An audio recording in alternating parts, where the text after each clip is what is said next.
नमस्कार, माझं नाव जावेद अब्बास पिंजारी, एक तृतीयपंथी आहे। मी प्रभाग क्रमांक 5 मधून उमेदवारी अर्ज दाखल केलेला आहे, करणार आहे। प्रचार कशा पद्धतीने करणार आहात? कारण दिग्गजांनी उमेदवारी अर्ज दाखल केलेले आहेत। नाही, ते त्यांच्या पद्धतीने करतील, मी माझ्या पद्धतीने करणार। काय ते म्हणजे परवा 15 दिवसाच्या पाठीमागं आमच्या मैत्री संघटन आणि तृतीयपंथी संघटनाकडून आमची एक हे झालेली पत्रकार परिषद झालेली। त्यावेळेस इशारा दिलेला होता की तृतीयपंथीयांना तुम्ही उमेदवारी तुमच्याकडून तर द्या, नाहीतर मग आम्ही स्वतः स्वबळावर लढू, नाहीतर मग अपक्ष। ज्या मूलभूत गरजा आहेत त्याच्यावर पण आहे, परत आमच्या समाजासाठी पण लढा काय तर द्यायला पाहिजे। कारण भीक मागणं हाच एक व्यवसाय सोडून दुसरं काहीतरी पण आमचं पण पद असावं, असं पण आमची इच्छा आहे। आम्ही पण कुठल्या तरी कार्यात आम्ही पण कार्य करावं, समाजाबरोबर खांद्याला खांदा लावून प्रभागाचा मी विकास करणार।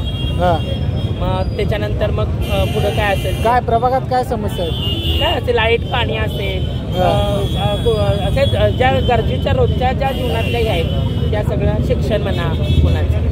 ज्या पद्धतीनं मैत्री संघटनेने गेल्या आठवड्याभरापूर्वी पत्रकार परिषद घेऊन सर्व पक्षांना सांगितलं होतं की तृतीयपंथी समुदायातील घटकांना प्रत्येक पक्षाने उमेदवारी द्यावी, अजून कोणत्याही पक्षाने दिलेले नाही आहे। त्यामुळे पहिली सुरुवात आमची जावेद जे आहेत कागल येथून यांनी फॉर्म भरून याची सुरुवात केलेली आहे आणि नक्कीच ह्याचे पडसाद येणाऱ्या दिवसामध्ये पूर्ण महाराष्ट्रामध्ये उमटतील आणि प्रत्येक जिल्ह्यातून गावखेड्यातून प्रत्येक तृतीयपंथी घटक हा उमेदवार म्हणून उभा राहील।